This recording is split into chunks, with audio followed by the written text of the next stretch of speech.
राधे राधे, जय श्री कृष्णा। आज मैं आपको दान के चमत्कार वाली एक पौराणिक कथा सुनाने जा रही हूँ। एक बार एक गांव में एक साहूकार था। उसके एक बेटा था। उसका बेटा बड़ा ही दयालु और सभी की मदद करने वाले स्वभाव वाला था। एक बार की बात है, साहूकार के बेटे से एक गरीब बच्चे ने उससे उसकी स्कूल की किताबें दान में मांगी। तो साहूकार के बेटे ने बिना एक पल सोचे अपना पूरा स्कूल का बस्ता उस गरीब बच्चे को दान में दे दिया। जब वह पाठशाला से खाली हाथ घर आया तो माता पिता ने अपने बेटे से पूछा कि तुम्हारा स्कूल का बस्ता कहाँ है। तो बेटे ने पूरी बात बता दी। साहूकार माता पिता अपने बेटे के दयालु स्वभाव से बड़े खुश हुए। उन्हें अपने बेटे पर गर्व महसूस हुआ। इस तरह कई दिन निकल गए। अब रोज साहूकार का बेटा कुछ न कुछ चीज़ें दान करने लगा, क्योंकि गांव में सबको मालूम हो चुका था कि साहूकार के बेटे से कुछ भी मांगो तो वह मना नहीं करता। अब आए दिन गांव के बड़े बूढ़े बच्चे औरतें साहूकार के बेटे से कुछ न कुछ मांगते रहते थे और साहूकार का बेटा सभी को उनकी मांगी हुई चीज़ें दान करने लगा। एक बार की बात है, साहूकार पति पत्नी किसी काम से बाहर गांव गए हुए थे। उनके जाने के बाद साहूकार के घर 3-4 ब्राह्मण आए। साहूकार के बेटे से उन ब्राह्मणों ने गाय दान में मांगी। साहूकार के बेटे ने सभी ब्राह्मणों को एक एक गाय दान में दे दी। शाम को जब साहूकार पति पत्नी घर आए और उन्होंने खुद के बाड़े में गायें नहीं देखी तो अपने बेटे से पूछा। तब बेटे ने पूरी बात बता दी। साहूकार और साहूकारनी को अपने बेटे की इस करतूत पर बड़ा गुस्सा आया, लेकिन उन्होंने गुस्से को काबू में किया और बेटे को समझाया कि बेटा, दान करना अच्छी बात है, लेकिन घर का सब कुछ दे देना ये कहाँ तक अच्छा है। तुम्हें मना करना भी सीखना चाहिए।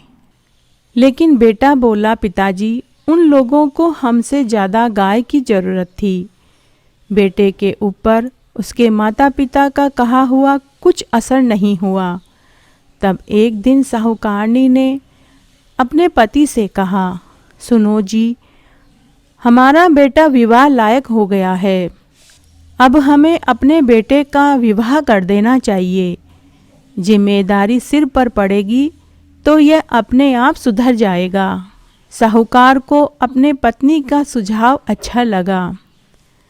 फिर एक अच्छे सुसंस्कृत घर की लड़की से साहूकार ने अपने पुत्र का विवाह कर दिया। विवाह के बाद साहूकारनी ने अपनी बहू को समझाया कि बहू, हमारा बेटा बड़ा दयालु व दानी है। जो भी इंसान इससे जो भी चीज़ दान में मांगता है, यह बिना सोचे विचारे दान कर देता है। अब तुम ही इसे समझाओ। इस तरह ये सारी चीज़ें दान कर देगा तो हमारा घर खाली हो जाएगा। नई बहू कुछ नहीं बोली। इस तरह समय बीतता गया। साहूकार पति पत्नी को 2 सुंदर पोते हुए।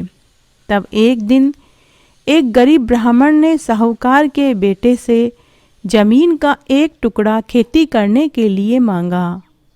साहूकार के बेटे ने जमीन का एक टुकड़ा उस गरीब ब्राह्मण के नाम कर दिया।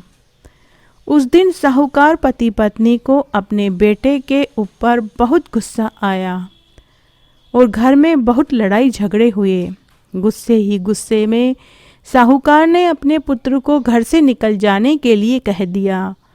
साहूकार का बेटा अपने माता पिता से माफ़ी मांगा और घर छोड़ने को तैयार हो गया, लेकिन दान बंद करने की बात पर वह सहमत नहीं हुआ।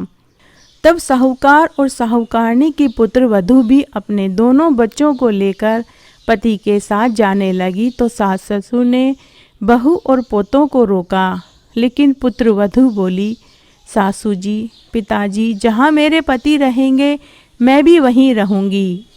इस तरह साहूकार का बेटा अपनी पत्नी व दोनों पुत्रों को लेकर जंगल में झोपड़ी बनाकर रहने लगे। अब रोज उसकी पत्नी जंगल से फल फूल लाती और वो सब मिलकर खाते और समय बिताने लगे। स्वर्गलोक में देवताओं का सिंहासन डोल पड़ा। सभी देवताओं ने देखा कि मृत्युलोक में साहूकार का बेटा दान देने की सजा भुगत रहा था। तब ब्रह्मा, विष्णु, महेश, भगवान ने उसकी और परीक्षा लेनी चाहिए। तब ब्रह्मा जी एक बूढ़े ब्राह्मण का वेश बनाकर साहूकार के बेटे की झोपड़ी पर पहुंच गए और आवाज लगाई, अलख निरंजन, अलख निरंजन। उस समय उसकी पत्नी जंगल में फल फूल लेने गई हुई थी। झोपड़ी पर साहूकार का बेटा व उसके दोनों बच्चे ही थे। साहूकार के बेटे ने बूढ़े ब्राह्मण जो ब्रह्मा जी थे उनको नमस्कार किया और आने का कारण पूछा। तब बूढ़े ब्राह्मण के वेश में जो ब्रह्मा जी थे उन्होंने कहा कि पुत्र, मैं बड़ा बुजुर्ग हूँ, मुझे मेरे काम के लिए 2 सेवकों की ज़रूरत है। क्या तुम मुझे तुम्हारे दोनों पुत्र दान में दे दोगे? मैं बड़ा वृद्ध ब्राह्मण हूँ, रोज मुझे पूजा के लिए फूल, फल, जल लाना होता है और मैं भोजन की व्यवस्था भी नहीं कर पा रहा हूँ। क्या तुम अपने पुत्रों को मुझे दान में दे सकते हो?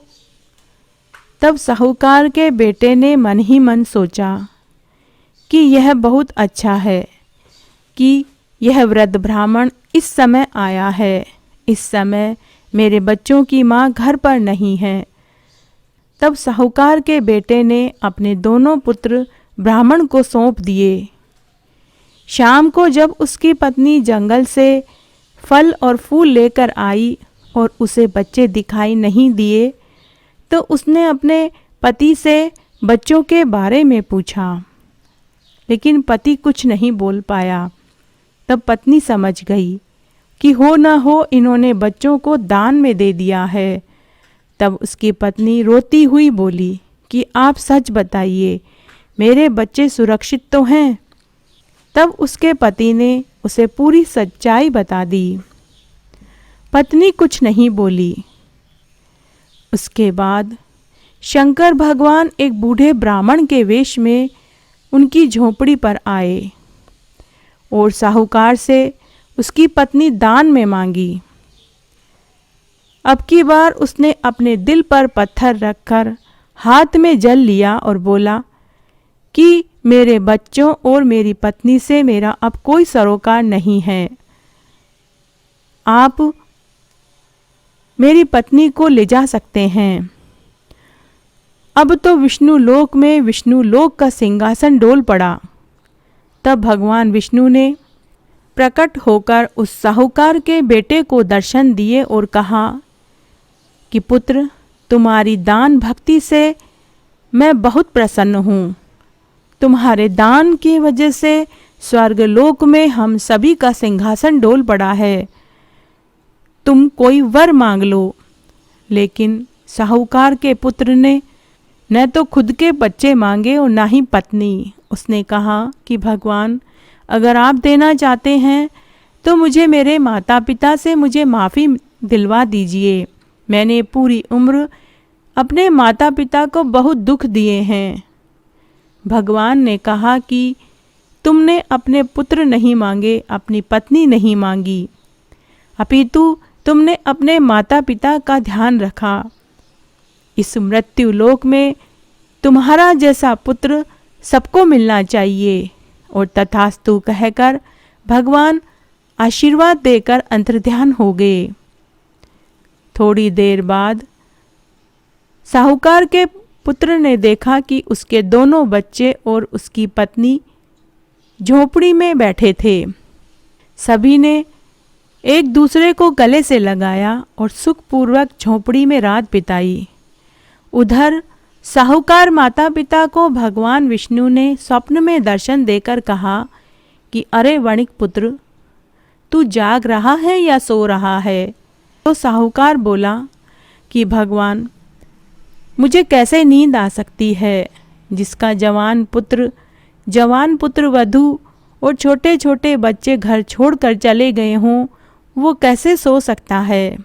तब भगवान ने कहा कि अरे वणिक पुत्र, तू बड़ा भाग्यशाली है जो तुझे इतना दयालु और दानी पुत्र पैदा हुआ। तू उन्हें अपने घर वापस ले आ। तेरे पुत्र के ऊपर मेरा आशीर्वाद है। दूसरे दिन साहूकार उठा और उसने अपने स्वप्न वाली बात अपनी पत्नी को बताई। तब दोनों साहूकार माता पिता जंगल में गए और अपने बेटा, बहू और पोते को घर ले आए और सभी इस जीवन का सुख भोग कर विष्णु लोक को प्राप्त हुए। तो यह है दान के चमत्कार की कहानी। हमें भी अपने जीवन में थोड़ा बहुत दान पुण्य जरूर करना चाहिए। जितनी हमारी हैसियत है उतना हमें दान और पुण्य करना चाहिए, गरीबों की मदद करनी चाहिए। अगर आपको ये कहानी अच्छी लगे तो कमेंट बॉक्स में जय हो विष्णु भगवान की जरूर लिखें। धन्यवाद।